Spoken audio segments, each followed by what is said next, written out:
Indian culture will become more prominent in the West.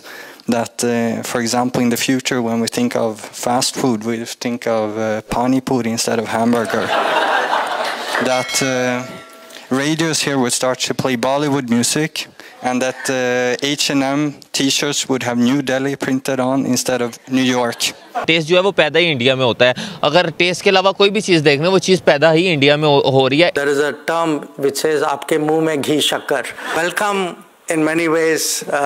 What you say may it come true. India से अगर आप अभी भी business start करते हैं तो टाटा जैसे हजारों हैं उधर, वो छोटा छोटा इन्वेस्ट भी करें ना आपके हमारे पाकिस्तान में, हमारा पाकिस्तान है ये, छोटा छोटा इन्वेस्ट भी करें कि गाड़ियों के सिलसिले शुरू हो जाएं, गाड़ियों की कीमतें कितनी डाउन हो जाए। जैसे कि अभी हम बरकत मार्केट में और यहाँ पे भी देखें तो इंडियन जो फूड्स हैं उसी को ज़्यादातर प्रमोट किया जा रहा है, वही ला रहे हैं, जबकि हमारे जो ट्रेडिशनल फूड्स हैं उसको प्रमोट नहीं किया जा रहा। I actually can see this globalization of Indian culture happening. London plan की सारी तफसीलात इमरान खान तक पहुंच गई हैं जो बहुत ज़्यादा ख़तरनाक हैं। इमरान खान का कोर्ट मार्शल किया जाएगा और उनके ऊपर बगावत का मुकदमा चलेगा, जैसा कि उन्होंने अपनी ट्वीट में भी लिखा है, और उनको 10 साल के लिए अंदर कर दिया जाएगा और उनकी पार्टी पर भी बैन लगा दिया जाएगा। मुल्क में इकॉनमी रही, लॉ एंड ऑर्डर रहा, ना ही इदारों की तकरीम रही। बस ये है पाकिस्तान की जमहूरियत की कहानी। आप भूखे नंगे हो, इस चीज़ को समझो। पूरी दुनिया से भीख मांगते हो अपने मुल्क को चलाने के लिए, और आपने अपने मुल्क में अरबों रुपए की तोड़ फोड़ कर दी। इमरान खान ने आर्मी चीफ के खिलाफ, मौजूदा आर्मी चीफ यानी कि जनरल आसिम मुनीर के खिलाफ साजिश। पाकिस्तान का कोई मुस्तकबिल नहीं है, ये मुल्क तबाह हो जाएगा। ये शरीफों जरदारियों की चरागाह बना के छोड़ने लगे हैं इस मुल्क को।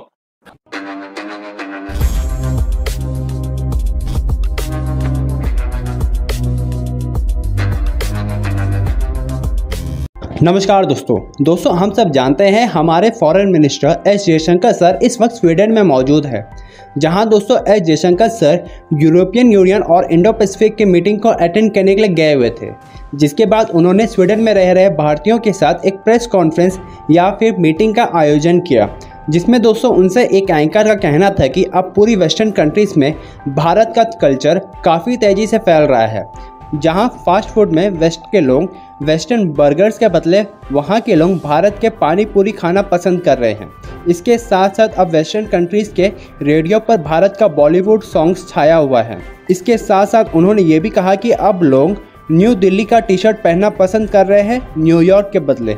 और दोस्तों इस स्टेटमेंट को हमारे फॉरेन मिनिस्टर एस जयशंकर जी ने बड़े अच्छे से वेलकम किया। उन्होंने कहा कि फॉरेन एंकर का मुंह में घी शक्कर, और वे चाहते हैं कि जल्द से जल्द भारत का कल्चर पूरी दुनिया में फैले। तो चलिए दोस्तों इसी पर आगे पाकिस्तानी मीडिया का रिएक्शन देखते हैं। Indian culture will become more prominent in the West.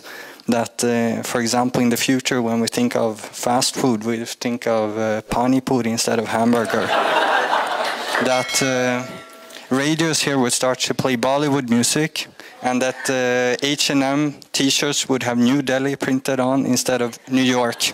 The question about the observations about Indian culture, I don't know if you follow Hindi, but you know there is a term which says "आपके मुंह में घी शक्कर." So the meaning, you know, we very sort of welcome in many ways what you say may it come true, you know, but I actually can see this globalization of Indian culture happening, and it's happening for a variety of factors. One of course is because, you know, of the spread of the diaspora. The second is we ourselves, I think, are much more confidently expressing it. It's important we try to find ways of making it more universal, and one very good example of that is actually this initiative which started in 2015 of celebrating the International Day of Yoga. Imran Khan का court martial किया जाएगा और उनके ऊपर बगावत का मुकदमा चलेगा, जैसा कि उन्होंने अपनी ट्वीट में भी लिखा है, और उनको 10 साल के लिए अंदर कर दिया जाएगा और उनकी पार्टी पर भी बैन लगा दिया जाएगा। इमरान खान को अब किस तरीके से टैकल किया जाए, तो आम तरीके से तो आप जानते ही हैं, तो वो तो उनके साथ जो अवाम है और जिस तरीके से वो अपने सियासत को लेकर चल रहे हैं, तो किसी अदालत में जब वो पहुंचते हैं, आम अदालत कोर्ट, तो वहाँ पर उनकी गिरफ्तारी के बाद क्या हुआ है, और उससे पहले वो पुलिस उनको गिरफ्तार नहीं कर पा रही थी। 4-5 मरतबा कोशिश की गई और फिर रेंजर्स ने उनको गिरफ्तार किया, ये तरीका इख्तियार किया। लेकिन अब रेंजर्स की गिरफ्तारी के बाद का फेलियर सामने है, तो अब एक और तरीका ये रह गया कि उनके ख़िलाफ़ एक फ़ौजी अदालत में केस चलाया जाए, कोर्ट मार्शल किया जाए, आर्मी एक्ट के तहत मुकदमा चलाया जाए। अब ये किस हद तक इस पर अमल किया जा सकता है और क्या वाकई उनके ख़िलाफ़ आर्मी एक्ट के तहत ही केस चलेगा, और फिर उसके बाद हमारी यहाँ की सियासत किस पीक पर पहुँचेगी और इमरान खान उसका जवाब कैसे देंगे, और क्या ये कहीं जलती पर तेल का काम तो नहीं देगा, और बल्कि मैं समझती हूँ कि जलती पर तेल नहीं, भड़कती हुई आग पर कोई पेट्रोल का पूरा टैंक तो नहीं उल्टाया जाने लगा।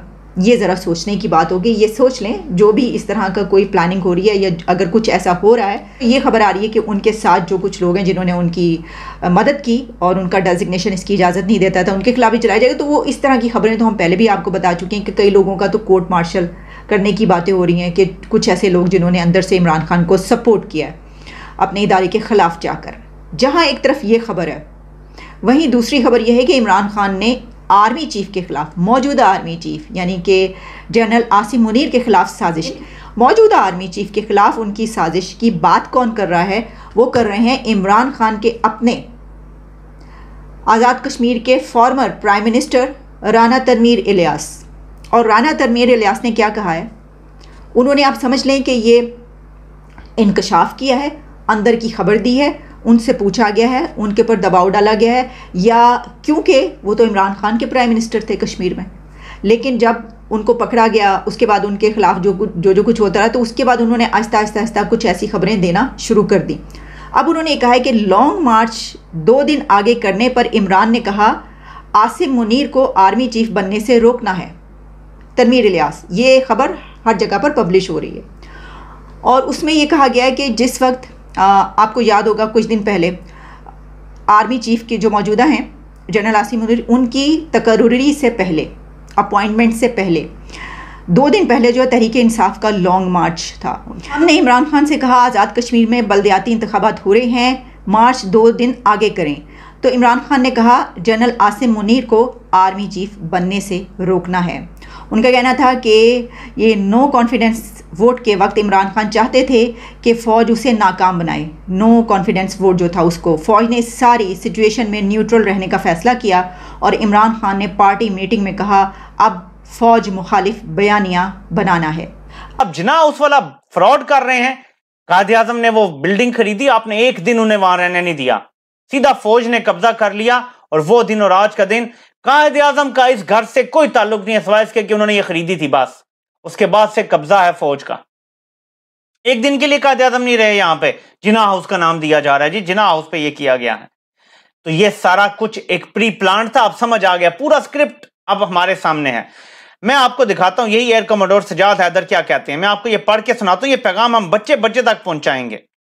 आप भी ये पढ़ें, इसको अपनी स्क्रीन पे रखें, इसको मैं थोड़ा और बड़ा कर देता हूं ताकि आप लोगों को भी पढ़ने में आसानी हो। मैं आपको पढ़ के भी सुनाता हूं। हकीकी आजादी पाकिस्तान खप्पे, जान देंगे हकीकी आजादी लेकर रहेंगे, जान देंगे आइन को बचाएंगे, मैं कौम का खुददार मुहाफिज था, हूं, रहूंगा आखिरी सांस तक। इमरान खान पाकिस्तान की शहरक बन गया है, इसे अपने खून से हम कौम को मिलकर तहफ़्फ़ुज़ देंगे। गैरतमंद बाहर निकलो, गीदड़ घरों में बंद रहो। ये कौम के हीरो का कौम के नाम पैगाम है, ये पैगाम बच्चे बच्चे तक जाना चाहिए। याद रखें ये हमारी आखिरी लड़ाई है।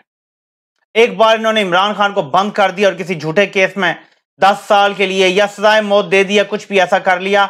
मैं आज आपको बता रहा हूं, मेरी बात याद रखिएगा, पाकिस्तान का कोई मुस्तकबिल नहीं है, ये मुल्क तबाह हो जाएगा। ये शरीफों जरदारियों की चिरागा बना के छोड़ने लगे हैं इस मुल्क को। इमरान खान वाहिद रुकावट रह गया है इनके रास्ते में, जिस दिन ये हट जाएगा ये मुल्क आगे शरीफों, जरदारियों, मरियम, बिलावल और आगे उनकी औलादों, जुनैद, सफदर, आप इनकी गुलामी करेंगे या इनकी गुलामी में जीना पड़ेगा और जिल्लत से जीना पड़ेगा। ऐसे ही आपको चपेड़ें पड़ेंगी, ऐसे ही आपके कोई हकूक नहीं होंगे, ऐसे ही आपको सड़कों पे मारा जाएगा, औरतों को घसीटा जाएगा बालों से पकड़ के।